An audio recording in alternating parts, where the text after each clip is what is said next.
Igranje biljara za Teslu je bilo kao putovanje kroz znanost. Bio je nepobjediv zbog fotografskog pamćenja i mogućnosti vizualizacije igre. Što više, mnogi njegovi kasni izumi osmišljeni su za biljarskim stolom.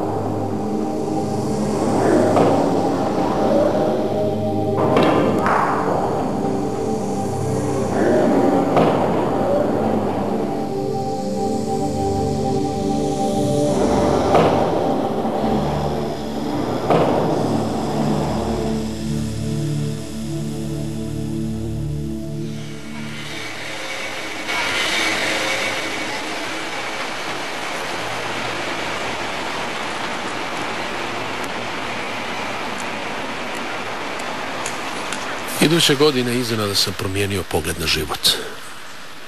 Shvatio sam da su moji roditelji žrtvovali mnogo toga za mene i odlučio sam da ih oslobodim tog tereta.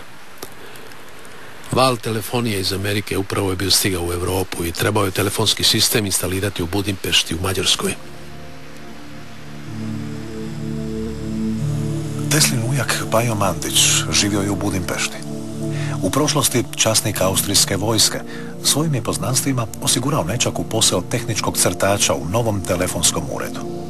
Vrlo brzo Tesla prelazi u telefonsku centralu i gotovo 2 godine postavlja telefone po kućama. U tome periodu napravio nekoliko patenata kojima je pojačavao glas u telefonskom aparatu.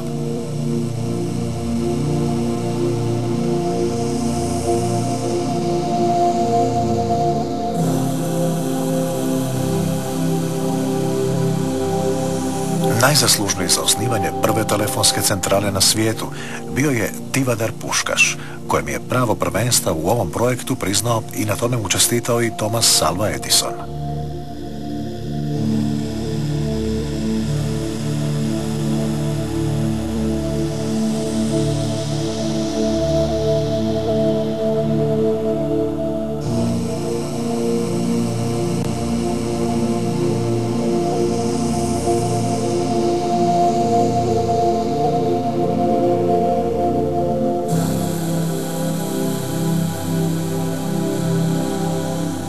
Nikada ne mogu zaboraviti dubok dojam koji je na mene ostavio ovaj čudesni grad.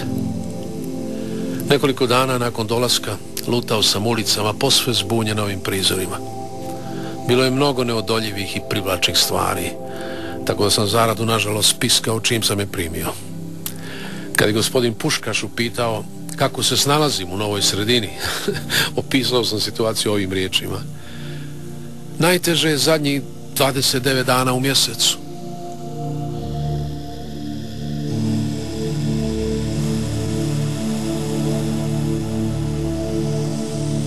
Prekomjeran rad uzrokovao je fizičku i psihičku iscrpljenost.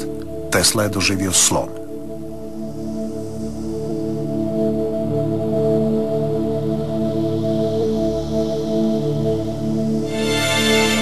Upravo je nevjerojatno što sam sve iskusio u vrijeme te bolesti. Vid i sluh uvijek su mi bili izvanredni. Mogao sam jasno raspoznati predmete na tako velikoj udaljenosti na kojim ostali ljudi nisu vidjeli čak ni tragove. Slijetanje muhe na sto znalo bi zatutniti u mom uhu. Zvuk kočije koja je prolazila udaljena nekoliko milja potresao mi je cijelo tijelo. Zvižduk lokomotive udaljene 20-30 milja zatezao bi klupu ili stolicu na kojoj sam sjedio tako jako da mi je nanesena bol bila nepodnošljiva. Tlo pod mojim nogama stalno se treslo. Morao sam svoj krevet staviti na gumene jastuke da bih se mogao imalo odmoriti. Galama izbliza ili iz daleka često bi me preplašila i ne bih uopće razabrao izgovorene riječi. Uzastopni prekidi sunčevih zraka uzrokovali bi na moj mozak udarce takve snage da bi me omamili. Jednog popodneva, koje je stalno prisutno u mom sjećanju, šetao sam s prijateljem gradskim parkom i recitirao stihove. U tim godinama znao sam čitave knjige napamet, od riječi do riječi. Jedna od njih je bio Goetheov Faust. Sunce upravo zapadalo i podsjetilo me na jedan čuveni odlomak. Već tone sunce, zamre već dan, ali ono drugdje novi život stvara. O imat krila, moje davni san, o letjet za ljepotom toga žara. da divna sna, al sunce zapada, ali čovjek ima krila duhovna, al tjelesna ne, Bozi nisu dali.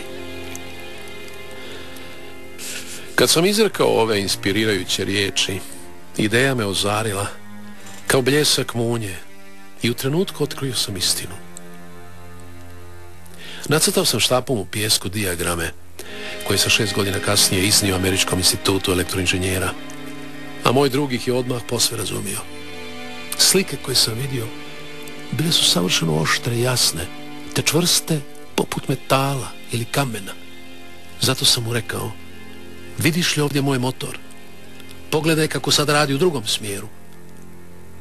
1000 tajni prirode na koje sam se slučajno spoticao dao bih za ovu koju sam iščupao iz prirode, unatoč svim čudima i opasnostima s kojima sam se suočavao.